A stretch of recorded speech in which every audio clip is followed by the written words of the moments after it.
Anywhere you want it, anywhere you want it, yeah. Anywhere you want it, this is me. Anywhere you want it, this is me. Tell me where you wanna go.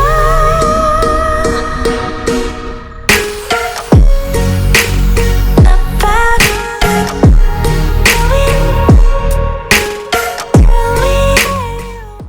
you want it.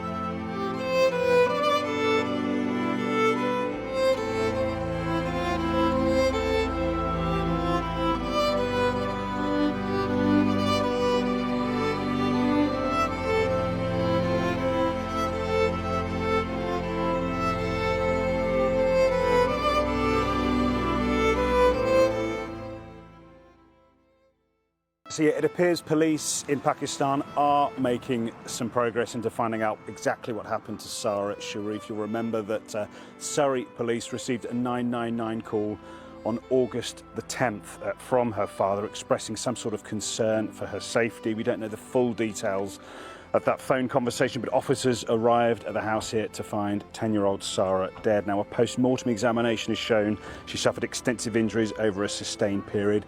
Further tests are going on to exactly establish the exact cause of her death. Her father then, Irfan Sharif, Sara's stepmother, Bainash Batul, and another man, this is one of Mr. Sharif's brothers, Faisal Malik, had travelled to Islamabad the day before. Now it's being reported that a small number of close family members in Pakistan have been interviewed by police to try to find the whereabouts of those three people from the UK. One of them is a separate uncle. He has reportedly said that Sara fell down the stairs and broke her neck.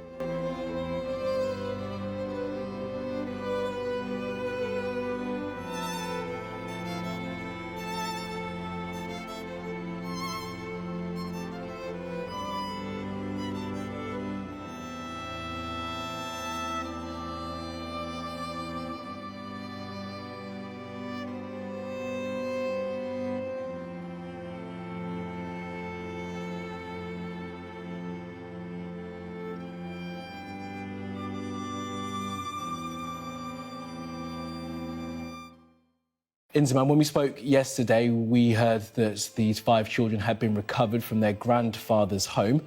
So what's this latest development? Tell us about it. Yes, so they actually managed to return back to their grandfather's home after spending a few hours in police custody yesterday in the city of Jhelum, northeast Pakistan. We were there last night. We spoke to Sara Sharif's grandfather just moments before actually the kids returned into his care. And then today they were presented to a low-level court in Jhelum. The judge there then moved this case to a magistrate's court in the area, and it was there where the district judge, a senior judge, said that the 5 children who travelled with Sara Sharif's father, Sara Sharif's stepmother, and her uncle will now be handed over to the Child Protection and Welfare Bureau here in Pakistan. Essentially, they will now be under the custody of the Pakistani authorities. We're not sure for how long that may be. There are potential talks that this could be a conversation to be had with the British authorities and whether those children will return to the United Kingdom. But as it stands, the 5 children will now be handed over to the Child Protection and Welfare Bureau. Now, yesterday we spoke to Mohammed Sharif, Sara Sharif's grandfather. He told us that he'd actually been hiding the children ever since they landed in Pakistan over a month ago now. He told us that he felt that as their grandfather, it was his duty to protect them, and that he told Sara's father, her stepmother, and her uncle that they could go wherever they wanted, and he was prepared to look after the children. Of course, there still remains an international manhunt for those 3 people that traveled with those children to Pakistan. Surrey police are still adamant that they want to question Irfan Sharif, as you can see on your screen, his wife Beenish Batul, who is Sara Sharif's stepmother, and Sara Sharif's uncle as well, Faisal Malik. Now today, police in Jillam also confirmed to us that they are continuing their searches to try and locate exactly where these adults are. They say that they have got at least 4 teams in Jillam to try and search for these adults. But as it stands currently, the 5 children who were recovered at the grandfather's home in a dramatic raid it was by police yesterday afternoon will now be essentially taken into care of the Pakistani authorities, and they will be in the custody of the Child Protection and Welfare Bureau.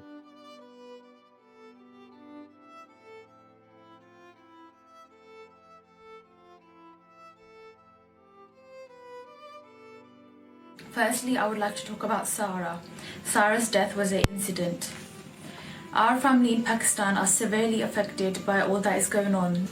All the media have been giving wrong statements and making up lies. Imran did not give a statement that Sara fell down the stairs and broke her neck. This was spread through a Pakistani media outlet. I am very worried about Imran's safety. All of our family members have gone into hiding as everyone is scared for their safety. The kids are unable to attend school as they are afraid to leave the house. No one is leaving the house. The groceries have run out and there is no food for the kids as the adults are unable to leave their homes out of fear of safety. That is why we have gone into hiding. Lastly, we are willing to cooperate with the UK authorities and fight our case in court.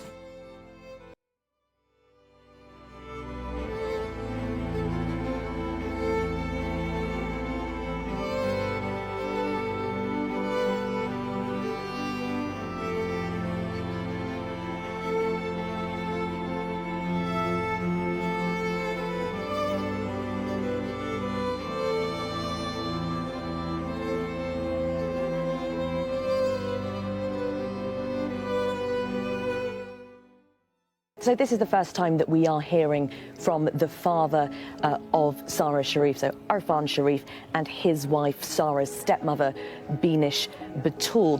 They've been on the run since the 9th of August. That's the day before police discovered Sara's body in their family home in Woking in Surrey. Now, this is a major development. It was late last night that a video was shared with me, and in that video was Sarah's father, Irfan Sharif, and Beenish Batul. It was Beenish doing all the talking in that video, and the main takeaway really, Kay, was that all 3 suspects, they're saying that's including Faisal Malik, so Irfan's brother, are ready to cooperate with British police. Now, this is significant, especially considering that police, the National Crime Agency, Interpol and various other agencies have been desperately searching for them for weeks now. Yeah, did they say why they fled the country, and also what did they say about this little one? So, in that video, Beenish referred to what happened to Sara as an incident. So it was very vague terminology that was used. Now, Surrey police want to question them about exactly what happened in their family home behind closed doors. What we do know so far is that a post-mortem has showed multiple and extensive wounds on Sara's body. Her cause of death, though, is still unknown, but police have told us that Sara's family were known to the authorities for what they're describing as a limited and historic period of time. Now, it was yesterday that we spoke to Sara's grandfather outside a court in Pakistan, and he urged his son to come back to the UK and to offer his point of view, is what he said, to offer his perspective in his own words to police in this country. Now, Sky News have contacted Surrey Police for comment on this latest development, and in the meantime they are urging members of the public, witnesses, anyone that knew the Sharif family, to come forwards with any information that could aid them with this investigation.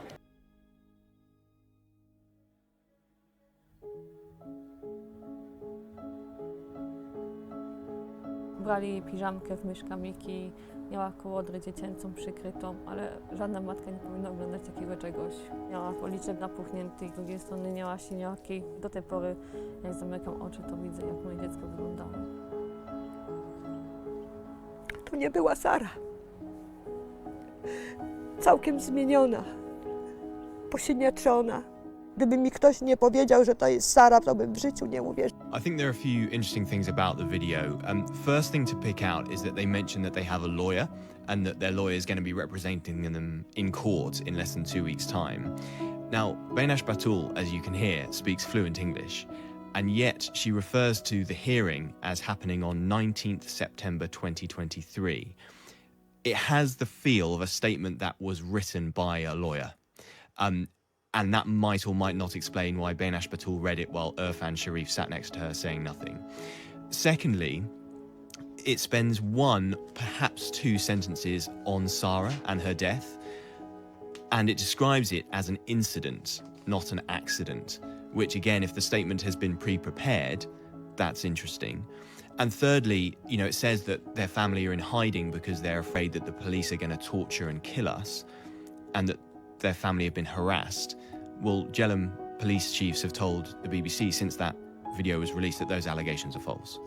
Have they actually been charged in Pakistan then? I mean, this court hearing that they referred to, what is it? Well, it's interesting that there's little detail at the moment. They haven't been charged because they haven't been found. There's no indication of where this video was filmed, where Benash Batul and Irfan Sharif are at this stage. In terms of a timeline, you mentioned the start of it. So police believe that Irfan Sharif, Benash Batul, flew from the UK to Islamabad on August the 9th. Sara's body was found the following day in Surrey at their home in Woking. But after landing in Islamabad, they believe they travelled to see relatives in the city of Jhelum, which is kind of southeast of Islamabad. And indeed, Mohammed Sharif, Sara's grandfather, Irfan's father, told the Sunday Times that they had visited the family home there. They left on August the 12th. Arrived on August the 12th, left 5 a.m. the following day, and after that, police don't know where they went and don't know where they are now. And there's no indication of where the video was filmed? Indeed, no. The lack of media attention around this, and we've had two high-profile cases like this in the last 5 years, and more politicians have spoken out. It's had more public response, and it just seems to me, but we've forgotten about this little girl, this innocent little girl who's been found murdered. Let's say she's found dead. I don't want to obviously put myself in a legal position. She's been found dead in a house. Her parents have absconded, escaped, ran away. It's really, really upsetting. It's really upsetting. And it just seems to me it's really, you know, I don't know why we're not putting more attention into this and why not a lot more politicians in particular, per se, are not speaking out. We were told in the beginning, when we first heard reports that her body had been found, that she was known to social services, but we haven't really heard very much more about that either, which surely would be a key contributing factor to unraveling at least some of the mystery surrounding what's going on and perhaps, you know, pursuing justice for Sara. Yeah, absolutely. And, you know, like I said, just going back to cases like this in the past previously, every multi-agency would have been involved, doctors, police, the school. It just seems, but, you know, again, it's been quite evasive. And more generally, what are the holes in the system, the gaps in the system through which an innocent young 10-year-old like Sara can and you know, regularly, reasonably frequently do fall through? Yeah, because we've got a care system at the moment that's not fit for purpose. We've got social workers quitting every week. We've got young people, local authorities are inundated with young people coming into the service. Social workers are leaving university and getting a caseload of 40, 50 people. How can you look after 40, 50 people? It's impossible. So that's why young people fall through the gaps. And, they say, but history repeats itself, and it really does in this case, because we haven't learned lessons. The care review was published in January. This is one thing we looked at, looking at doing more multi-agency work, getting more child protection practitioners to work with family intervention groups to prevent things like this from happening. And then even when there's the first hint, the first sign of negligence or abuse, you remove that child or you put that support in place. And this is a case which, I'm sure we will be studying for many years, how not, failures of the social system, how not to go about your work. And it's really, really upsetting. Like I said, it just seems that her life doesn't have any meaning.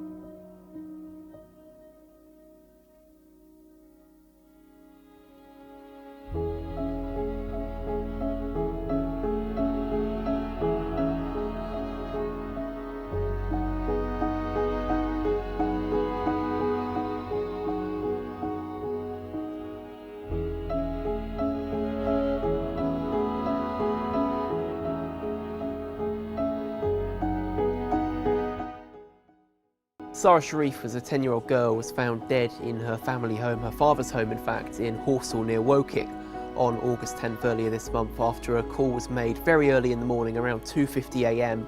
from the Pakistani capital Islamabad. Now what police later discovered is that Sara's father, Irfan Sharif, had fled the country in the hours leading up to making that phone call and had actually booked tickets worth more than £5,000 for himself, his brother and his new partner, and their children as well, 5 children in total, actually a couple of days before making that call. Imran Malik Sharif, who lives in Pakistan, is currently being held in Pakistan by police, has claimed that Sara died after she fell down the stairs and broke her neck, or at least that was what he was told by Irfan. He says that Irfan's partner Binish Batul, who's also being hunted by the police in Pakistan and in this country, was at home at the time and made a panicked phone call to her new partner, to Irfan, to say that Sara had tragically died at home, and that's when they decided they would need to leave the country. However, Olga Sharif, who is Sara's mum, has rubbished those claims and said that they are lies and cast a lot of doubt on exactly how those claims were made and whether Imran is simply covering for his brother by telling that to the Pakistani police.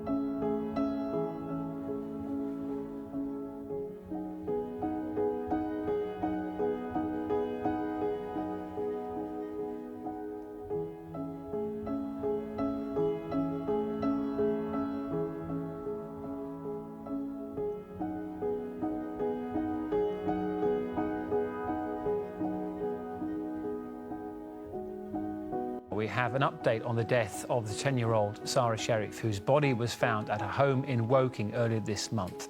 It's now emerged that the little girl was known to local authorities. Yes, Julian Drucker is with us now. Good to see you this evening, Julian. Quite a few details came out about this case over the weekend.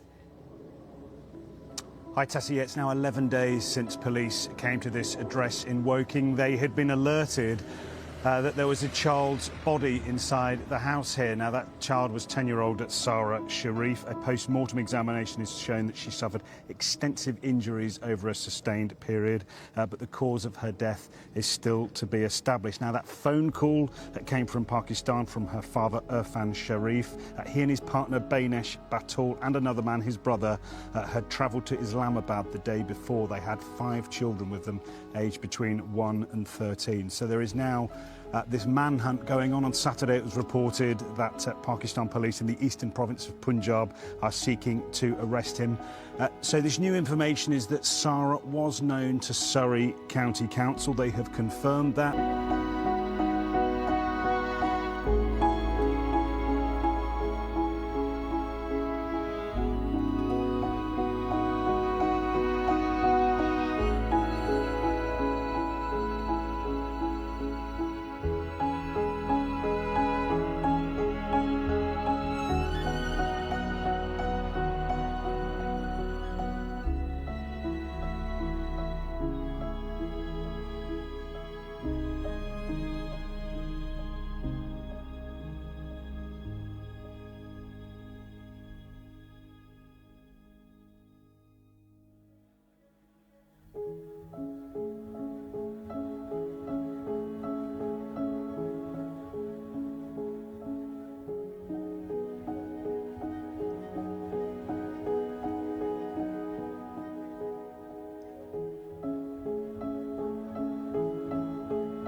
Touching down at Gatwick, this marked the end of an international manhunt. On board, Sara Sharif's father, stepmother and uncle. After weeks in hiding in Pakistan, they're now back here and in police custody. Officers surrounded the plane within seconds of its arrival. They boarded it and could then be seen leading 3 passengers away in handcuffs. Irfan Sharif, Bainash Batul and Faisal Malik have been arrested on suspicion of murder and will now be questioned over Sara's death. The 10-year-old's body was discovered by police at the family home in Woking on August the 10th. Sara's mother has been informed of this latest update and is being supported by specialist officers. Our thoughts remain with her and those affected by Sara's death at this difficult time. This has been an extremely fast-moving, challenging and complex inquiry, and we remain absolutely committed to conducting a thorough investigation into Sara's death. Sara lived here with the 3 adults. Her father Irfan was the one to call the police, but he did so from Pakistan. Sara's family fled the UK for Pakistan on the 9th of August, the day before her body was found. And ever since then, they've avoided the authorities. What made them return to the UK is unclear. Firstly, I would like to talk about Sara. Sara's death was an incident. This was Sara's stepmother in a video shared with Sky News last week whilst the family was in hiding. It seems the pressure was beginning to tell. No one is leaving the house. The groceries have run out. That is why we have gone into hiding. Lastly, we are willing to cooperate with the UK authorities and fight our case in court. It may well come to that, of course, but first police hope to get some answers as to why a 10-year-old girl was found dead.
scheme.